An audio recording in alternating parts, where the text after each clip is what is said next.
दोस्तों नमस्कार। सबसे पहले तो आपके अपने ज्ञानकोश एजुकेशन चैनल पर स्वागत है। दोस्तों इस समय आप देख रहे हैं कि इस चैनल पर लगातार प्रैक्टिस सेट डाला जा रहा है जो आपकी 8-10 दिन में जो परीक्षा होने वाली है, इस परीक्षा में बहुत ही उपयोगी है। और आप यहाँ देख रहे हैं जो भी प्रैक्टिस सेट का लेवल है बिल्कुल टीजीटी के लेवल का ही है। और विशेष करके संस्कृत का जो पोर्शन है वह तो बहुत इंपॉर्टेंट है, आप उसको अवश्य देखिएगा। हर एक आप जो है कि प्रैक्टिस सेट का संस्कृत वाला पोर्शन जरूर देख लीजिएगा, क्योंकि उसी तरह के लेवल के क्वेश्चन इसमें पूछे जाते हैं। ठीक है ना। तो प्रैक्टिस सेट सभी प्रैक्टिस सेटों का आप जो है कि अवलोकन कर लें, क्योंकि ये 17वां प्रैक्टिस सेट है। अगर आप उस प्रैक्टिस सेटों को नहीं पढ़ें, बहुत सारे लोग तो हमें आशा है कि आप लोग पढ़ चुके होंगे, लेकिन फिर भी जो लोग अभी नए हैं नहीं पढ़े हैं तो मेरे चैनल के प्लेलिस्ट में जा करके पढ़ सकते हैं, या फिर इसी वीडियो के नीचे डिस्क्रिप्शन में भी उन सभी प्रैक्टिस सेटों का लिंक दिया गया है, आप उसको वहाँ से पढ़ सकते हैं। साथ ही साथ लास्ट ईयर के जो पेपर हुए हैं उसका भी हल है, उसको भी आप वहाँ से देख सकते हैं। और भी साहित्यिक पुरस्कारों से संबंधित बहुत सारे वीडियोज़ हैं। उसके बाद से एक समान मिलने वाली रचनाओं का भी वीडियो है, आप सबका लिंक वहाँ पड़ा हुआ देख सकते हैं। ठीक है ना, या फिर प्लेलिस्ट से देख सकते हैं। चलिए, आपका ज़्यादा समय हम नहीं लेना चाहते हैं, समय बहुत मूल्यवान है, इसलिए सीधे हम लोग आते हैं अपने टॉपिक पे। दोस्तों जो ये पहला प्रश्न है, वीर रस का अस्थाई भाव क्या है? तो दोस्तों वीर रस का अस्थाई भाव है, आप जानते हैं, उत्साह। ठीक है ना। चलिए, इसको थोड़ा और बड़ा कर लिया जाए तो और बढ़िया रहेगा। ये हाँ, इतना सही रहेगा। दूसरा देखिए, अर्जुनस्य वचनम द्वयम, वाक्य में अर्जुनस्य का कारक है। कौन सा कारक है आप देखिए। दूसरा का हो जाएगा सी, संबंध कारक। अर्जुन का कह रहा है ना, तो संबंध कारक हो जाएगा। ठीक है। तीसरा देखिए, रमणीयार्थ प्रतिपादक शब्द काव्यम के प्रवर्तक हैं। तो 3 का आपका हो जाएगा बी, पंडित जगन्नाथ। दोस्तों अगर आप मेरे चैनल पर नए हैं तो इसको सब्सक्राइब कर लीजिए, और लाइक और शेयर करना मत भूलिएगा, क्योंकि लाइक और शेयर करते रहेंगे तो हमारा उत्साहवर्धन बढ़ता रहेगा। और आप मेरे चैनल पर नए हैं तो सब्सक्राइब कर लीजिए, क्योंकि अभी आने वाले समय में प्रतिदिन 1-2 वीडियो आपको जरूर मिलेगा। आप पिछले कई दिन से देख रहे हैं कि 2-2 वीडियो मैं प्रतिदिन अपलोड कर रहा हूँ। चलिए, चौथा देखिए, केशव कहीं नहीं जाई का कहिए, यह प्रसिद्ध पद किस काव्यकृत से उद्धृत है? अब देखिए, कभी कभी ये पूछता है कि ये किसका है, किसका कथन है। तो वहाँ अगर उस तरह का हो जाएगा तो आपका उत्तर हो जाएगा तुलसीदास। लेकिन अब यहाँ पूछ दिया है कि किस काव्यकृत से उद्धृत है, तो दोस्तों ये 4 का हो जाएगा डी, विनय पत्रिका से उद्धृत है। किससे लिया गया है? विनय पत्रिका से लिया गया है। ठीक है ना। पांचवा देखिए, ज्यादातर लोग कृष्ण गीतावली में फंस जाएंगे, क्योंकि केशव की बात कही गई है, तो दिमाग वहां, अगर आंसर नहीं क्लियर है तो दिमाग वहां जाएगा। लेकिन इसके भ्रम में नहीं पड़ना है, विनय विनय पत्रिका का ही है। ठीक है ना। आइए छठवां देखिए, मंगल सूत्र शीर्षक के अधूरे उपन्यास के लेखक कौन है? आप इसको जानते हैं। ठीक है ना। 5 का जो है कि आपका हो जाएगा बी, प्रेमचंद। ठीक है। छठवां देखिए, इनमें से कौन सा शब्द शुद्ध है? ठीक है ना।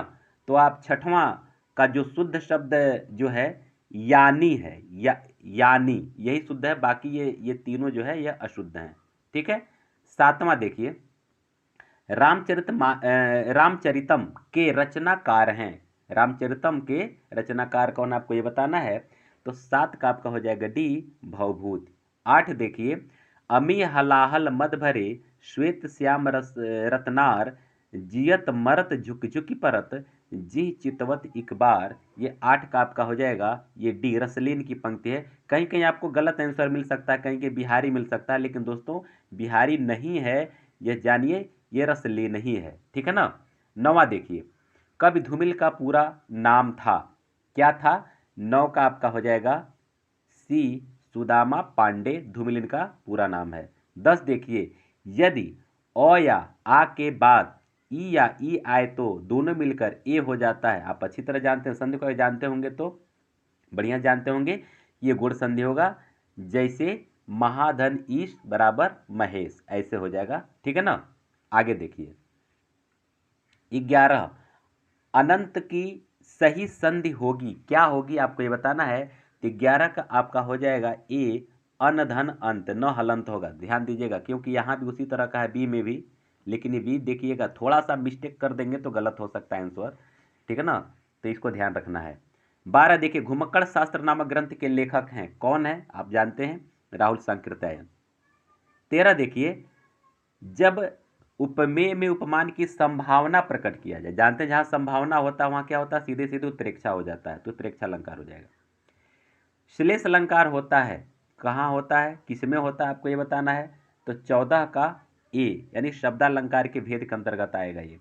15 देखिए, जिस समास के पूर्व एवं उत्तर दोनों ही पद समान रूप से प्रधान होते हैं उसको कहते हैं, तो 15 हो जाएगा डी, द्वंद्व समास, माता पिता, भाई बहन, ऐसे, ठीक है ना।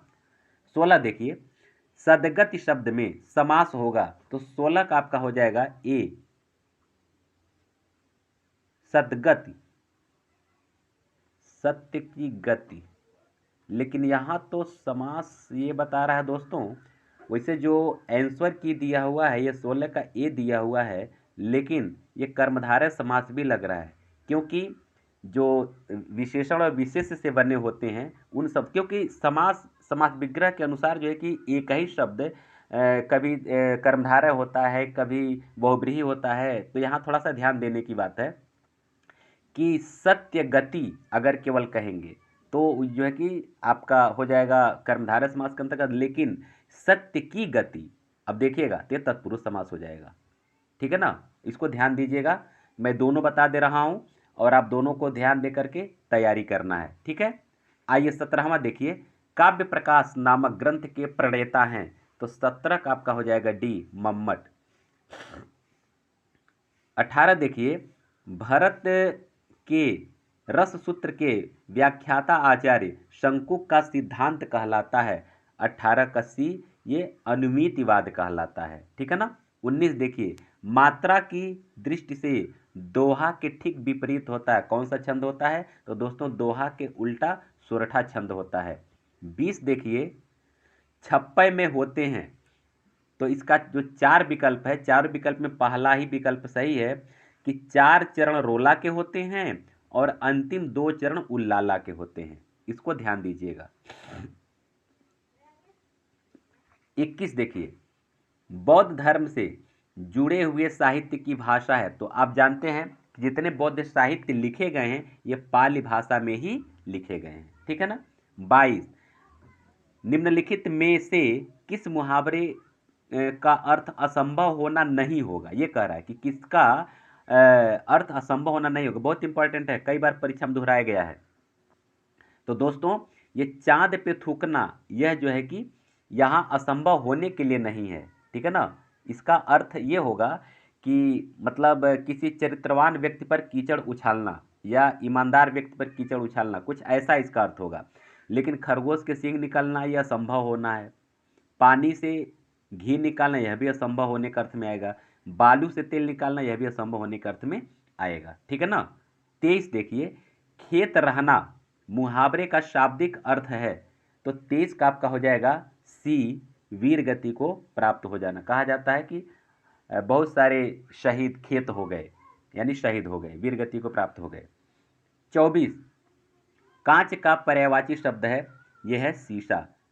25 देखिए, हिंदी के स्पर्श व्यंजन के 5 वर्ग के दूसरे और चौथे वर्ण होते हैं, अगर आप अल्प प्राण महाप्राण पढ़े होंगे दोस्तों तो आप इसको भली भांति समझ सकते हैं कि दूसरा और चौथा वर्ण जो होता है वो क्या होता है, महाप्राण व्यंजन होता है।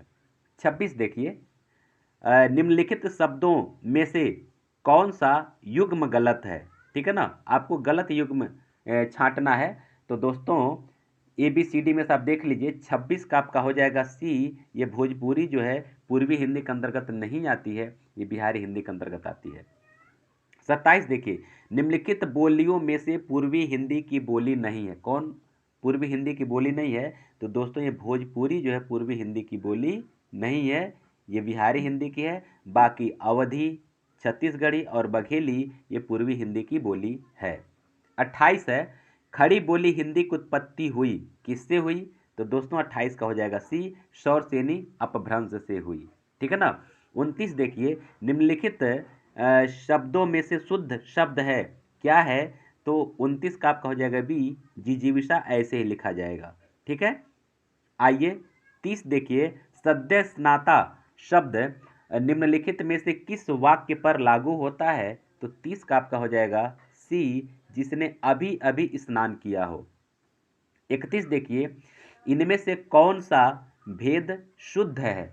ठीक है ना, शुद्ध क्या है ये आपको बताना है। तो चारों विकल्प देख लीजिए, इसमें ए ही सही है, सीता ने कहा, यही सही है। ठीक है ना। 32 देखिए, इनमें से किस ग्रंथ के लेखक रामविलास शर्मा हैं? तो दोस्तों 32 का आपका हो जाएगा डी, भारत में अंग्रेजी राज और मार्क्सवाद। दोस्तों हम विकल्प इसलिए नहीं पढ़ रहे हैं क्योंकि समय बहुत मूल्यवान है और आपके पास समय नहीं है, एग्जाम बहुत नज़दीक होने वाला है, इसलिए मैं सीधे उत्तर को ही टिक कर दे रहा हूँ। ठीक है ना, क्योंकि विकल्प पढ़ने पर समय ज़्यादा लगेगा। ठीक है ना। क्वेश्चन का लेवल अगर आपको अच्छा लग रहा हो, वीडियो अच्छा लग रहा हो, तो प्लीज़ लाइक, शेयर और सब्सक्राइब करना मत भूलिए। ठीक है, आइए 33 देखा जाए, निम्नलिखित में से कौन सा शब्द पुल्लिंग है? तो 33 का आपका हो जाएगा बी, और ये व्यय जो है, व्यय ये पुल्लिंग है, बाकी ये तीनों शब्द स्त्रीलिंग के हैं। 34 देखिए, कवि का स्त्रीलिंग होगा? आप देखते हैं कि हर एक प्रैक्टिस सेट में लगभग एक आध क्वेश्चन रहता है और परीक्षा में भी एक आध ये अक्सर पूछा जाता है। तो दोस्तों 34 का आपका हो जाएगा सी, कवयित्री होगा। ठीक है। 35 देखिए, वर्तनी वर्तनी होना चाहिए, वर्तनी की दृष्टि से, यहाँ वर्तनी की दृष्टि से निम्नलिखित में शुद्ध शब्द है, क्या है? तो 35 का आपका हो जाएगा ए, उपर्युक्त। 36 देखिए, वर्तनी की दृष्टि से इसमें से अशुद्ध शब्द, आपको अशुद्ध शब्द छांटना है। तो दोस्तों 36 का आपका हो जाएगा ए, यानी, यानी नहीं होगा, यानी ये शुद्ध है, सूची शुद्ध है, शुष्क शुद्ध है। ठीक है। 37 देखिए, वारेन हेस्टिंगसन का सार शीर्षक कहानी के लेखक हैं, कौन है? तो दोस्तों 37 का आपका हो जाएगा सी, उदय प्रकाश। 38 देखिए, निम्नलिखित में से कौन सा शब्द कमल का पर्यायवाची नहीं है? तो दोस्तों 38 का हो जाएगा ये बी, जलद है। देखिएगा, द और ज में जब थोड़ा सा कंफ्यूजन होगा तो गलत हो सकता है, जलज होता तो कमल होता, लेकिन जलद है यानी बादल का पर्यायवाची, इसलिए आपका यही सही हो जाएगा विकल्प। 39 देखिए, निम्नलिखित काव्य संकलनों में से किसके कवि अरुण कमल हैं? ठीक है ना। तो 39 का आपका हो जाएगा डी, केवल अपनी केवल धार, इसके लेखक अरुण कमल हैं। 40, उद्गम की दृष्टि से अमीर है, माने अमीर शब्द कहाँ से उत्पन्न हुआ? देशज, तत्सम, तद्भव या विदेशज, यानी विदेश आया हुआ शब्द है ये, इसलिए विदेशज हो जाएगा। ठीक है। 41 देखिए, तिमिर का विलोम क्या होगा? तिमिर, तो तिमिर माने आप जानते हैं अंधकार होता है, तो इसका जो विलोम हो जाएगा तो आलोक यानी कि प्रकाश हो जाएगा। ठीक है। 42, हरी घास पर क्षण भर शीर्षक काव्य संकलन के रचयिता हैं। तो 42 का आपका हो जाएगा सी, अज्ञेय। 43 देखिए, तार सप्तक का प्रकाशन वर्ष है, तो आप जानते हैं 1943 में प्रथम तार सप्तक का प्रकाशन हुआ था। 44 देखिए, हंस पत्रिका के संस्थापक का नाम है, तो संस्थापक पूछ रहा है, तो दोस्तों ये मुंशी प्रेमचंद जी हैं। 45, इनमें से कौन ललित निबंधकार नहीं है? 45 देखिए, तो दोस्तों आचार्य रामचंद्र शुक्ल ललित निबंधकार नहीं है, बाकी हजारी प्रसाद द्विवेदी, कुबेरनाथ राय और विद्यानिवास मिश्र, तीनों लोग ललित निबंधकार हैं। 46 देखिए, बसंत आ गया पर कोई उत्कंठा नहीं शीर्षक निबंध के लेखक का नाम है। तो 46 का आपका हो जाएगा सी, विद्यानिवास मिश्र। 47 देखिए, दूसरी परंपरा की खोज, दूसरी परंपरा की खोज के लेखक हैं, कौन है? तो 47 का आपका हो जाएगा सी, नामवर सिंह। 48 देखिए, भारत मित्र पत्र प्रकाशन होता था, कहाँ से होता था, प्रकाशित होता था ये? तो 48 का आपका हो जाएगा ए, कोलकाता से। 49 देखिए, मन्नू भंडारी एवं राजेंद्र यादव ये दोनों पति पत्नी रहे हैं लोग, और ये संयुक्त रूप से एक पुस्तक लिखे हैं, ये बार बार पूछा जाता है ये प्रश्न, ध्यान दीजिएगा, आप शायद जानते भी होंगे, 1 इंच मुस्कान। 49 का डी, 1 इंच मुस्कान। 50 देखिए, निम्नलिखित में से किस लंबी कविता के रचयिता मुक्तिबोध हैं? तो दोस्तों 50 का आपका हो जाएगा बी, अंधेरे में। 51 देखिए, आवारा मसीहा के लेखक कौन है? 51, तो 51 का आपका हो जाएगा ए, विष्णु प्रभाकर। 52 देखिए, बामन दास इनमें से किस उपन्यास का पात्र है? तो दोस्तों बामन दास जो है कि मैला आंचल का पात्र है। 53 देखिए, तीसरी कसम फिल्म किस लेखक की कहानी पर बनाई गई थी? तो दोस्तों तीसरी कसम फिल्म जो है यह फणीश्वर नाथ रेणु की कहानी है और इसी नाम से है कहानी, और इसी नाम से फिल्म भी बना है, परिवर्तित करके नहीं बना है, ठीक है ना। आप चाहें तो आप उसको देख भी सकते हैं, क्योंकि मैं देखा हूँ, ठीक है। फणीश्वर नाथ रेणु का है ये। 54 देखिए, जयशंकर प्रसाद के अधूरे उपन्यास का नाम है? तो 54 का आपका हो जाएगा सी, इरावती इनका अधूरा उपन्यास है। आइए 55 देख लिया जाए, अरविंद दर्शन से प्रभावित हिंदी के कवि हैं? तो आप अच्छी तरह से जानते हैं कि सुमित्रा नंदन पंत जो है अरविंद दर्शन से प्रभावित थे। 56 देखिए, चंद्रावली नाटिका के लेखक हैं? तो 56 का आपका हो जाएगा ए, भारतेंदु हरिश्चंद्र। 57 देखिए, बाण भट्ट की आत्मकथा है, क्या है? आप ये बताना है। तो यह एक उपन्यास है, ठीक है। 58, रामधारी सिंह दिनकर उनको किस कृति पर ज्ञानपीठ पुरस्कार प्राप्त हुआ था? तो दोस्तों 58 का आपका हो जाएगा ए, उर्वशी पर मिला था। आप इसको भली भांति जानते भी हैं, ठीक है ना। आइए 59 देख लिया जाए, क्या भूलूं क्या याद करूं, ये किसकी आत्मकथा है? आप खूब अच्छी तरह से जानते हैं, बताने की आवश्यकता नहीं है, ये है हरिवंश राय बच्चन जी का। 60 देखिए, इनमें से कौन सा उपन्यास राही मासूम रजा द्वारा लिखित है? तो दोस्तों 60 का आपका हो जाएगा बी, आधा गांव। 61 देखिए, महावीर प्रसाद द्विवेदी ने सरस्वती पत्रिका का संपादन शुरू किया, ये कब संपादन शुरू किया ये आपको बताना है। तो 61 का आपका है, 61 का है सी, 1903। 62 देखिए, प्रेमचंद की अंतिम कहानी थी, क्या थी? तो यह है कफन, कफन उनकी अंतिम कहानी थी। 63, एक भारतीय आत्मा निम्न में से किस कवि का उपनाम था? यह भी अक्सर दोहराया जाने वाला प्रश्न है। तो ये जो है कि आपका हो जाएगा बी, माखन लाल चतुर्वेदी। 64 देखिए, कवि वचन सुधा थी, क्या थी? कविता थी, नाटक थी, या फिर क्या थी, या पत्रिका थी? तो दोस्तों पत्रिका है, ठीक है ना। ये क्या है? कवि वचन सुधा पत्रिका, भारतेंदु हरिश्चंद्र जी द्वारा ये निकाला जाता था, आप जानते हैं। 65 का जो है कि सूची का मिलान करना है, तो मिलान कर लिया जाए, ठीक है ना। तो बाणभट्ट की आत्मकथा आप जानते हैं, हजारी प्रसाद द्विवेदी का है। शेखर एक जीवनी आप जानते हैं, अज्ञे जी का है। आधे अधूरे मोहन राकेश जी का है। और संस्कृत के 4 अध्याय रामधारी सिंह दिनकर का है। तो ऑप्शन क्या देखना है, आप यही से उसको तैयार कर लीजिए, ठीक है ना। यानी अ का 4, ब का 1, स का 2 और द का 4, यानी इसके हिसाब से अगर ऑप्शन की बात किया जाए तो ऑप्शन आपका हो जाएगा डी, ठीक है ना। ऑप्शन क्या हो जाएगा आपका? डी हो जाएगा। देख लीजिएगा, मिलान कर लीजिएगा। विहारी रीतिकाल की किस धारा के कवि हैं? तो 66 का दोस्तों आपका हो जाएगा बी, ये रीति सिद्ध काव्य धारा के कवि हैं। 67, अवधि एवं ब्रज दोनों में रचना करने वाले कवि हैं?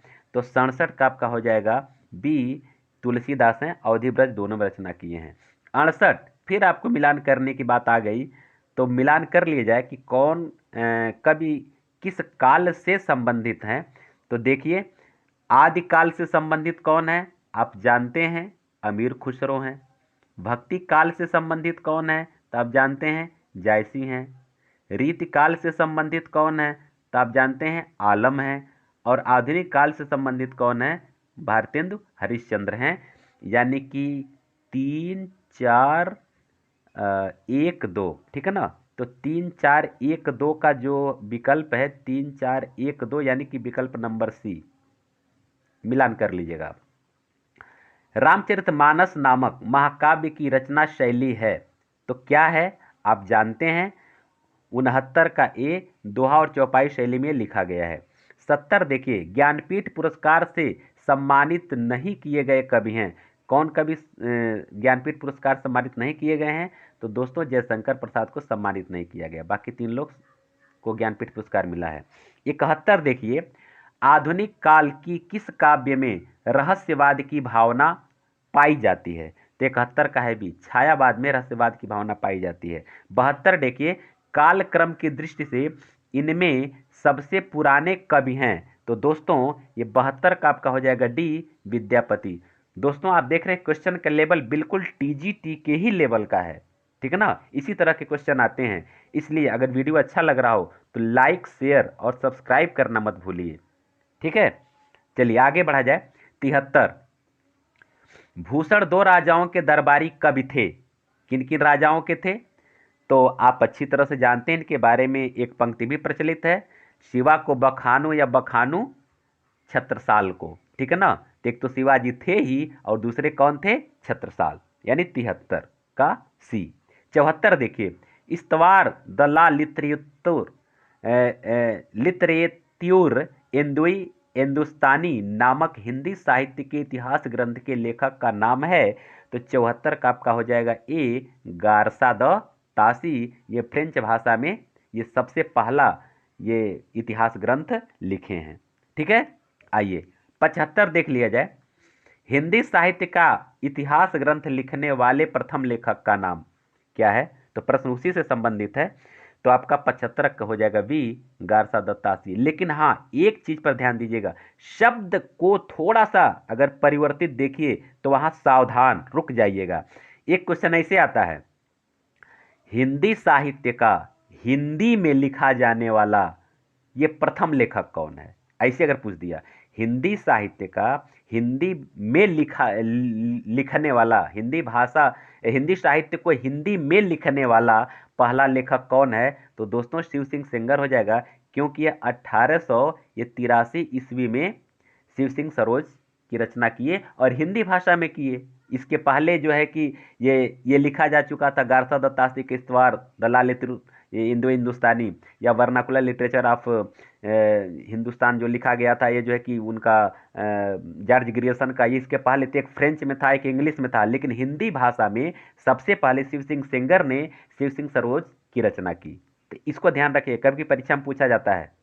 आगे आइए, क्योंकि मैं व्याख्या, इसलिए मैं हर एक चीज पर व्याख्या कर सकता हूं दोस्तों, लेकिन चूंकि वीडियो काफी लंबा हो जाएगा इसलिए मैं थोड़ा सा ज्यादा जल्दी मैं करना चाहता हूं ताकि आपका समय बचे, बस और कोई बात नहीं है। 76 देखिए, 76 का ए, सॉरी 76 है, आचार्य रामचंद्र शुक्ल के अनुसार हिंदी साहित्य के आदिकाल की समय सीमा है? तो यहाँ आप देखिए ए भी है वही चीज, बी भी वही चीज है। देखिए विक्रमी संवत 1050 से विक्रमी संवत 1375 तक, विक्रमी संवत 1050 से विक्रमी संवत 1350, यानी ए और बी दोनों सही है। अगर ऐसा हो जाएगा तो क्वेश्चन विवादित हो जाएगा, लेकिन आप इसको जब पहले जो दिया है उसको कर सकते हैं ए, ठीक है। आइए 77 देखिए, द्विवेदी युग नामकरण किसके नाम के आधार पर किया गया? तो 77 का आपका हो जाएगा बी, आप अच्छी तरह जानते हैं महावीर प्रसाद द्विवेदी के नाम पर। 78, इन मुसलमान हरिजनन पर कोटिक हिंदुवार्य लिखने वाले कवि हैं? तो दोस्तों ये हैं भारतेंदु हरिश्चंद्र। कौन है भारतेंदु हरिश्चंद्र? डी। यह जो है कि रसखान जी की रचना पर लिखे हैं, ठीक है ना, रसखान जी के बारे में लिखे हैं। 79 देखिए, इनमें से किस कवि की प्रेमिका का नाम सुजान था? ठीक है ना, तो 79 जो है आपका हो जाएगा सी, घनानंद। 80 देखिए, कृष्ण गीतावली नामक काव्य के रचयिता हैं, कौन है? तो 80 का ये आप जानते हैं, तुलसीदास। 81 देखिए, अष्टछाप के संस्थापक थे, सावधान कहीं तुरंत ऐसा न का वल्लभाचार्य पर पहुंच जाए, क्योंकि वल्लभाचार्य विट्ठलनाथ दोनों में कन्फ्यूजन हो जाता है। ये विट्ठलनाथ ने स्थापित किया था, क्योंकि 4 वल्लभाचार्य के शिष्य और 4 अपने शिष्यों को लेकर के ये 8 मतलब भक्त कवियों को लेकर के जो है अष्टछाप की स्थापना ये किए थे, तो विट्ठलनाथ ने इसका स्थापना किया था, ठीक है ना। आइए, खड़ी बोली में सबसे पहले काव्य सृजन करने वाले कवि हैं? तो 82 का आपका हो जाएगा ए, अमीर खुसरो। 83 देखिए, निम्नलिखित में से अष्टछाप के कवि नहीं है। तो कौन नहीं है? तो दोस्तों मल्लुक दास अष्टछाप में नहीं है। 84 निर्गुण ज्ञानाश्रय शाखा का दूसरा नाम है। तो ज्ञानाश्रय शाखा अगर पूछ रहा है तो ये संत साहित्य होगा, ठीक है ना, ये संत साहित्य। 85 देखिए, आल्हा खंड नामक काव्य ग्रंथ का दूसरा नाम है, क्या है? तो 85 का आपका हो जाएगा डी परमाल रासो, ठीक है ना। आइए 86 देखिए, पर्णकुटी शब्द का समय है, पर्णकुटी शब्द का समास है। तो 87 का आपका हो जाएगा ए तत्पुरुष समास। आइए 87 देखा जाए, राष्ट्रगीत में भला कौन भारत भाग्य विधाता है, फटा सुथना पहने जिसका गुण हर चरना गाता है, ठीक है ना। यह जो है किसका ये रचना है, मैंने इसके रचनाकार कौन है? तो दोस्तों 87 का है ए रघुवीर सहाय की पंक्ति, इसको याद रखिएगा। A literature of Hindi a history of Hindi literature के लेखक हैं। 88 का है ए फ्रैंक ई के, ठीक है ना। आगे देखिए 89 उच्चारण शब्द में उपसर्ग है, क्या है? तो उत उपसर्ग, उत धन चारण, उच्चारण। 90 देखिए, टालस्टाय और साइकिल किसकी काव्यकृति है? तो 90 का दोस्तों हो जाएगा डी केदारनाथ सिंह का। 91 कृति शब्द का निर्माण किस प्रत्यय के योग से हुआ है? तो ये है दोस्तों इक्तिन प्रत्यय के योग से हुआ है, बी, ठीक है ना। आइए 92 देखिए, अपभ्रंश का भवभूत किसे माना जाता है? तो दोस्तों पुष्पदंत को माना जाता है अपभ्रंश का भवभूत। आइए 93 देखिए, विद्यालय निकषा नदी अस्ति में कौन सी विभक्ति है? तो 93 का आपका हो जाएगा ए द्वितीय विभक्ति है, ये अक्सर पूछा जाता है, इसको याद रख लीजिएगा। 94 देखिए, निम्न पंक्तियों में किस रस का निरूपण हुआ है? एक और अजगरहि लखि एक और मृगराय, विकल बटोही बीच ही परियो मूर्छा खाए। ध्यान दीजिएगा, इसमें कौन सा वो रस होगा? तो भयानक रस होगा, क्योंकि डर के नाते एक तरफ अजगर था, एक तरफ शेर था, उसको देख करके बटोही यानी कि राही जो है कि मूर्छा खाकर गिर गया, भयभीत होकर के, यानी भय जो है कि नामक स्थायी भाव उत्पन्न हो रहा है, ठीक है ना। आइए 95 देखिए, निम्न में से कौन सा जोड़ा सुमेलित नहीं है? आपको ये बताना है, यानी 3 सही होगा, ये गलत होगा। तो दोस्तों 95 का आपका हो जाएगा डी, ये बसेरे से दूर अज्ञे का नहीं है, बल्कि हरिवंश राय बच्चन जी का है। आइए 96 देखा जाए, ये केवल घ, मतलब ये केवल घ, ये इसका उत्तर हो जाएगा। विकल्प में दिया केवल घ, तो आपका उत्तर ये हो जाएगा। 96 देखिए, भारतीय युग के नाटककार हैं, कौन नाटककार भारतीय युग के हैं? तो दोस्तों 96 का आपका हो जाएगा ए श्रीनिवास दास। 97 देखिए, मादा कैक्टस नाटक किसने लिखा है? तो 97 का है बी लक्ष्मी नारायण लाल। 98 देखिए, अंधा युग किसकी रचना है? तो 98 का है ए धर्मवीर भारती। 99 देखिए, चिंतामणि किस निबंधकार का महत्वपूर्ण निबंध संग्रह है? तो 99 का आपका हो जाएगा ए आचार्य रामचंद्र शुक्ल। 100 देखिए, निम्नलिखित में यथाविधि का सही समास कौन सा है? तो 100 का दोस्तों यथा है, यानी कि ये अव्यय है। अब कौन सा समास होगा मैं नहीं बताऊंगा, आप कमेंट करके बताइएगा इसमें कौन सा समास होगा, ये आपके ऊपर मैं छोड़ रहा हूं, ठीक है। आइए 101 देखिए, कौन सा वर्ण ओष्ठ्य नहीं है? 101 101 का आपका हो जाएगा बी, यह ओष्ठ वर्ण नहीं है, क्योंकि प ब और म ये सब ओष्ठ वर्ण हैं, लेकिन न नहीं है, ठीक है। दोस्तों वीडियो अगर अच्छा लग रहा हो तो लाइक और शेयर जरूर करिए, और अगर आप नए हैं इसको सब्सक्राइब जरूर कर दीजिए, ठीक है। बहुत सारा वीडियोज आपको आने वाले समय में मिलेगा, और इसके प्लेलिस्ट में बहुत सारा वीडियोज पड़ा हुआ जो आपके काम आएगा। आइए 102 देख लिया जाए, निम्न में कौन सा असत्य, कौन सा कथन असत्य है? 102 का आपका हो जाएगा ए, तो जो है ओष्ठ व्यंजन, ये गलत है क्योंकि दंत्य है, ठीक है ना, त थ द ध न दंत्य वर्ण है। 103 देखिए, ज्ञ को वर्णमाला में माना जाता है, क्या माना जाता है? तो दोस्तों आप जानते हैं संयुक्त व्यंजन के अंतर्गत आता है। 104 देखिए, निम्न में से कौन सा अंतस्थ व्यंजन वर्ण नहीं है? नहीं आपको पूछ रहा है, ठीक है ना। तो य र ल व आप जानते हैं अंतस्थ है, इसके अलावा जो है वह नहीं है। तो दोस्तों आपका हो जाएगा 104 का डी ब, क्योंकि य र ल तो है, ब नहीं है। 105 देखिए, वर्णमाला में किसी स्पर्श संघर्षी भी कहा जाता है। बहुत अच्छा प्रश्न है, कभी कभी अगर आप एक ही चीज को पढ़े होंगे तो फंस जाएंगे। 105 का आपका हो जाएगा सी, क्योंकि च वर्ग को जो है कि हम तालव्य वर्ण भी कहते हैं, लेकिन स्पर्श संघर्षी भी इसका एक दूसरा नाम है। स्पर्श संघर्षी भी कहते हैं और तालव्य यानी कि कंठ वर्ण तालव्य वर्ण आप पढ़े होंगे ना स्पर्श व्यंजनों में, तो वह मतलब आपका केवल वही नहीं होगा, यह स्पर्श संघर्षी भी होगा, ठीक है ना। 106 देखिए, निम्न में कौन सा व्यंजन वर्ण दंत्य नहीं है। तो दोस्तों 106 का आपका हो जाएगा डी, ये फ दंत्य नहीं बल्कि ओष्ठ वर्ण है, ठीक है ना। प फ ब भ दोनों ओठ आपस में टकराते हैं, त थ द ध न, ये दंत्य वर्ण के अंतर्गत आते हैं, ठीक है।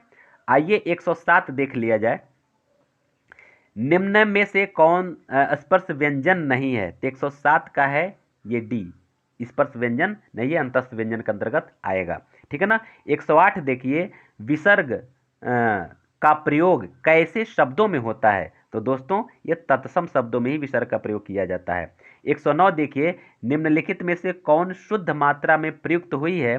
तो दोस्तों यह जो है कि ये रेणु जो सी विकल्प है ये शुद्ध रूप में लिखा गया है। 110 देखा जाए कि किस स्वर का कोई मात्रा चिन्ह नहीं है। तो आप जानते हैं, खूब बढ़िया से जानते हैं, अ का कोई चिन्ह नहीं लगाया जाता है। 111 देखिए, उत्तर रामचरितम के तृतीय अंक का प्रारंभ किससे होता है। तो दोस्तों 111 का आपका हो जाएगा डी, विषकंभक, ठीक है ना। ये थोड़ा सा आप भी ध्यान दे दीजिएगा, इसको थोड़ा ढूंढ लीजिएगा, क्योंकि जो विकल्प में है आंसर की में है जो वही मैं बता रहा हूँ, इसको एक बार थोड़ा सा आप देख लीजिएगा। लेकिन ये है कि दोस्तों मैं बताऊँ कि यह पढ़ाते समय 4 या 5 बुक को लेकर के बैठना पड़ता है। मैं यूजीसी नेट का किताब लेकर बैठता हूँ, डॉक्टर अशोक तिवारी का लुसेंट, सरस्वती पांडे और गोविंद पांडे का ये इतना किताब, व्याकरण में वासुदेव नंदन प्रसाद का मैं किताब लेकर बैठता हूँ, हरदेव बाहरी किताब लेकर बैठता हूँ, तब जाकर कि कहीं ऐसा ना हो कि आपको गलत मतलब आंसर मैं बताऊं, ताकि एक क्वेश्चन से सिलेक्शन रुक जाता है। दोस्तों कितनी पीड़ा होती है मुझे पता है, ठीक है ना, लेकिन फिर भी मैं भी इंसान हूँ। हो सकता है बोलने में देखने में कहीं नज़र भटक गया, बोलने में कहीं इधर उधर हो गया, तो शायद गलती हो सकती है। तो आप भी ध्यान दीजिएगा, और कोई क्वेश्चन गलत मिले तो आपके सुझाव का स्वागत है। दोस्तों मैं कतई बुरा नहीं मानूंगा, आप जो भी कहेंगे सारा गलत पढ़ा है, बिल्कुल मैं इसको ढूंढूंगा, नेट से ढूंढूंगा, किताब में ढूंढूंगा, जहां मिलेगा वहां से मैं सही बताने का प्रयत्न करूंगा। तो ये आप पर मैं छोड़ दे रहा हूँ 11वां, थोड़ा सा आप भी थोड़ा सा एक बार ढूंढ लीजिएगा, कहीं कुछ अगर कन्फ्यूजन होगा तो हमें इंगित करा दीजिएगा, ठीक है ना। स्वागत है आपका। आइए 112 देखिए, निम्नलिखित शब्दों में सही क्या है। तो दोस्तों देखिए अंतर्राष्ट्रीय लिखा हुआ है, यहाँ मैं आपको एक चीज़ और बता दूं, ये अंतर्राष्ट्रीय यही सही है, अक्सर ये लिखा जाता है यही पढ़ा, लेकिन डॉक्टर हरदेव बाहरी कुछ और तरह से बताते हैं। वे यह कहते हैं कि अंतर्राष्ट्रीय ऐसे लिखा जाता है, अंतर्राष्ट्रीय वो ऐसे लिखा जाना चाहिए। मैं बता दे रहा हूं, अब मानना न मानना दोस्तों आपके ऊपर डिपेंड करता है, आप बुक लेकर के देख लीजिएगा, ठीक है ना। ये कहते हैं, उनका तर्क ये है, अगर अंतर्राष्ट्रीय हो जाएगा तो अंत जैसे अंतर्देशी लिखा जाता है तो अंतःधन देशी होता है, माने देश के अंदर को अंतर्देशी बोलते हैं, कहते हैं अंतर्देशी पत्र माने देश के अंदर। तो अगर अंतर्राष्ट्रीय हो जाएगा तो यह भी देश के अंदर माने राष्ट्र के अंदर की बात होगी। तो उनका यही तर्क है कि वो अंतः वाला यानी आसमानी रो न होकर के अंतर होना चाहिए, माने देश के राष्ट्र के बाहर को अंतर्राष्ट्रीय बोलते हैं। तो ये उनका तर्क है, मैं इसमें कुछ जोड़ नहीं रहा हूं, ठीक है ना। बाकी आप देख लीजिएगा, समझ लीजिएगा, ठीक है। आइए 13वां देखा जाए, 113, ग्रीष्म ऋतु में कौन सी संधि है। तो दोस्तों ये है 113 का सी, ग्रीष्म ऋतु, ठीक है ना। 114 देखिए, निम्नलिखित वाक्यों में शुद्ध क्या है। तो 114 का है ए, रामेण भार्या त्यज्यते। थोड़ा सा ये भी आप देख लीजिएगा, लेकिन मैं आश्वस्त हूं कि यही सही है, ठीक है ना। 115 देखिए, सुखी शब्द का तृतीया एक वचन में क्या रूप होगा। तो 15 का आपका हो जाएगा ए, सुख्या, 116 देखिए, अस्मद शब्द का पंचमी एक वचन में क्या रूप होता है? तो दोस्तों 116 का आपका हो जाएगा बी, मत। 117 देखिए, निम्नलिखित में सही शब्द क्या है? तो 117 का आपका हो जाएगा बी, उपर्युक्त। 118 देखिए, श्रव्य काव्य के कितने भेद होते हैं? तो दोस्तों यहाँ मैं आपको रोकूंगा, क्योंकि यहाँ विकल्प में आंसर की जो दिया हुआ है 3 दिया हुआ है, लेकिन आप नेट पे सर्च करेंगे तो 2 मिलेगा, ठीक है ना। वो 2 जो है प्रबंध काव्य और मुक्तक काव्य ही मिलता है, और कहीं किसी बुक में हमें ऐसा कुछ उल्लेख नहीं मिला है। तो थोड़ा आप भी इसको ढूंढ लीजिएगा, हो सकता है कि कहीं ये क्वेश्चन गलत न हो, क्योंकि नेट पर ढूंढेंगे तो 2 मिलेगा, लेकिन यहाँ आंसर में 3 दिया हुआ है। मैं और भी ढूंढने का प्रयास करूंगा और किसी बुक का सहारा मैं लूंगा, लेकिन आप भी थोड़ा सा प्रयास करिएगा, और कहीं मिल जाता हमें जरूर इंगित करा दीजिएगा। आइए, आपके सुझाव का स्वागत है।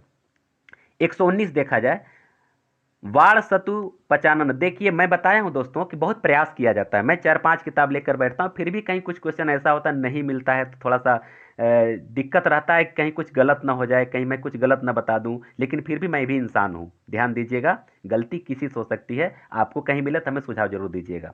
119 देखिए, 119 का है वाण सतु पचानना, यह उक्ति किसकी है? तो दोस्तों यह श्री चंद्रदेव का है, ठीक है ना।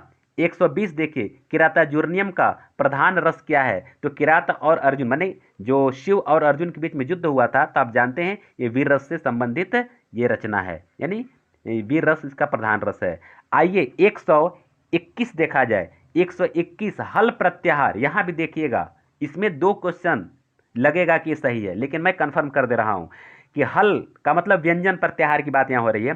तो व्यंजन की संख्या 33 होती है, लेकिन आप नेट पर अगर ढूंढेंगे तो आपको 34 दिखेगा, लेकिन गौर से देखेंगे तो ह का प्रयोग शुरू में और ह का प्रयोग अंत में, ये 2 बार ह का प्रयोग किया गया है, जबकि व्यंजन में ह का प्रयोग एक ही बार होगा, मतलब वर्णमाला में एक ही बार होगा। इसलिए एक ह को नहीं जोड़ेंगे तो संख्या हो जाएगा 33, यानी कि हम 33 ही सही मारेंगे, 33 सही मानेंगे इसको, ठीक है ना। ठीक है, आगे बढ़ते हैं। 122 देखा जाए, गुरु आदेश में संधि होने पर बनता है। तो दोस्तों 122 का आपका हो जाएगा सी, गुरुवादेश होगा, ठीक है ना। 123 देखिए, पुल्लिंग सर्व शब्द का प्रथमा विभक्ति बहुवचन में क्या रूप होता है?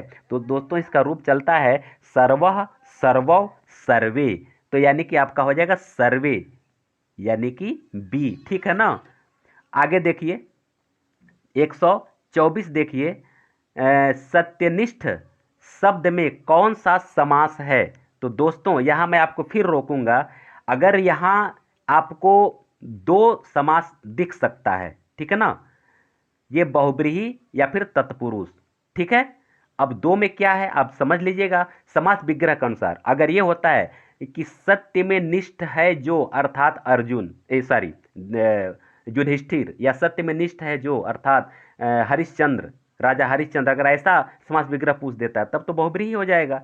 लेकिन सत्य में निष्ठ या सत्य में निष्ठा रखता है जो, बस अगर केवल ऐसे होगा, यानी अर्थात के रूप में उसका अर्थ नहीं लेंगे तो तत्पुरुष समास हो जाएगा। तो हमारे विकल्प में तो बहुब्रीहि दिया हुआ है, बाकी मैं बता दिया कि समास विग्रह के आधार पर यहाँ दोनों समास दिख रहा है, ठीक है। 125 देखिए, निम्नलिखित में शुद्ध वाक्य क्या है? तो दोस्तों 125 का है डी, उपर्युक्त सभी शुद्ध हैं, यही सही है, ठीक है।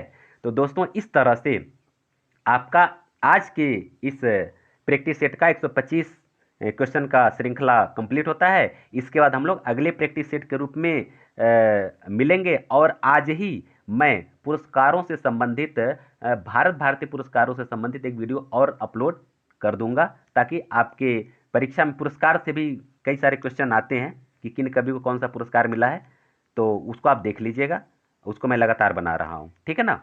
आप लोग मेरे साथ अब तक बने रहे, इस चैनल के साथ बहुत सारा आपका प्यार और सहयोग है, इसके लिए आप सभी लोगों को बहुत बहुत धन्यवाद। प्लीज़ लाइक, शेयर और सब्सक्राइब करना मत भूलिए।